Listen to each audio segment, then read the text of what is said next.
2018 marks the 25th anniversary when Jurassic Park was released in theaters on June 11, 1993, and it is still considered a significant piece of Hollywood cinema today because of how well it told a believable story where dinosaurs once again roamed the Earth.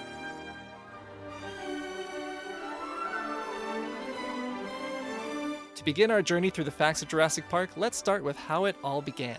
In 1989, while Steven Spielberg was filming Hook, he was also talking with author Michael Crichton to develop a screenplay about ER doctors, which would eventually be turned into a TV series instead of a movie. It was during those early discussions about ER when Spielberg asked Michael Crichton what book he was working on next, and he said it was about dinosaurs and DNA.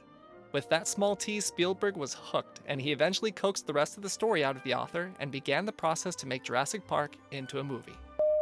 At first, Steven Spielberg wanted all the dinosaurs to be built using animatronics, and he also wanted the dinosaurs to be built to their full-scale size. As you can imagine, that idea would have been way too expensive.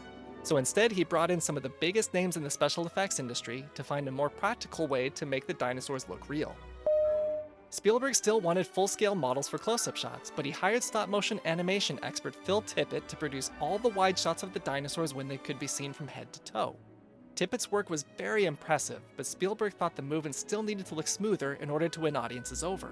Then one day, Dennis Muren, the lead supervisor at Industrial Light and Magic, approached Steven about creating fully rendered dinosaurs using computers. Spielberg was interested and told Dennis and his team to prove it could be done, so they went out and did just that. The first demonstration ILM showed him was of a herd of Gallimimus skeletons running through a field to show how smooth the animations could look. But what sold Spielberg on the experiment was when he saw a clip of a very detailed and fleshed out T-Rex hunting on a hot day, and another where a T-Rex chased a flock of Gallimimuses through a field. The clips were very impressive and sold everyone on the concept, even Phil Tippett, who turned to Steven Spielberg and said, "I think I'm going to be extinct." Spielberg loved his line so much that he used it in the movie. We're out of a job. Don't you mean extinct? The main theme of Jurassic Park is just as iconic as the movie's special effects, and composer John Williams wanted the theme to capture the wonderment of the characters seeing live dinosaurs for the first time. He thought the experience of seeing a dinosaur might be like looking at a cathedral, since both require the eyes to look upward. If you listen closely, you can hear that John Williams incorporated this religious connotation by using a choir in the composition. Welcome to Jurassic Park.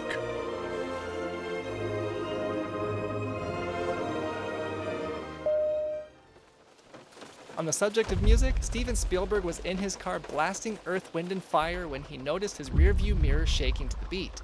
This gave him the idea to have the Jeep's mirror shake from the footsteps of the approaching T-Rex, and the effect was created by attaching a small vibrating motor behind the mirror. The water ripples in the cup were the hardest practical effects to produce out of the entire movie. The ripples were made from a guitar string that was attached to the cups and then fed through and underneath the car, where a crewman plucked the string to get the iconic shot for the movie.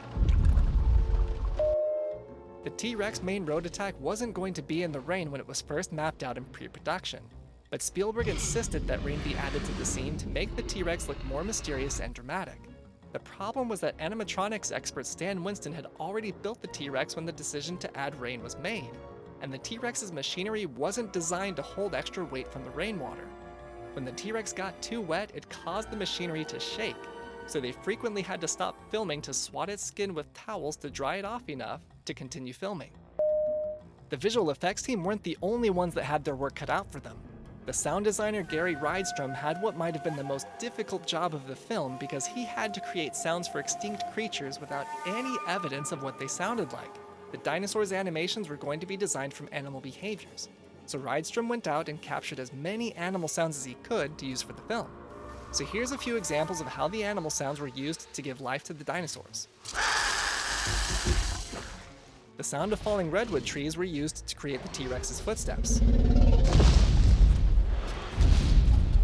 The high frequencies of the T-Rex were made from a screech of a baby elephant, and the lower frequencies came from a lion and a crocodile. The raptor sounds were made from dolphins for the high frequencies, and walruses for the low frequencies. The The ending was originally going to have the raptors killed off by getting crushed between an electric lift and the jaws of the T-Rex fossil, while Grant, Ellie, and the kids were trying to escape. But Spielberg changed it to have the T-Rex appear out of nowhere and as silent as a ninja to kill off the raptors instead. He changed the ending because after shooting the main road attack, he knew the T-Rex would become the star of the movie, and he thought the audiences would be disappointed if it didn't make one last appearance before the movie ended. If there's a movie you'd like to learn about next, please leave a comment below. And if you're new to the channel, don't forget to subscribe to learn more fun facts about your favorite films.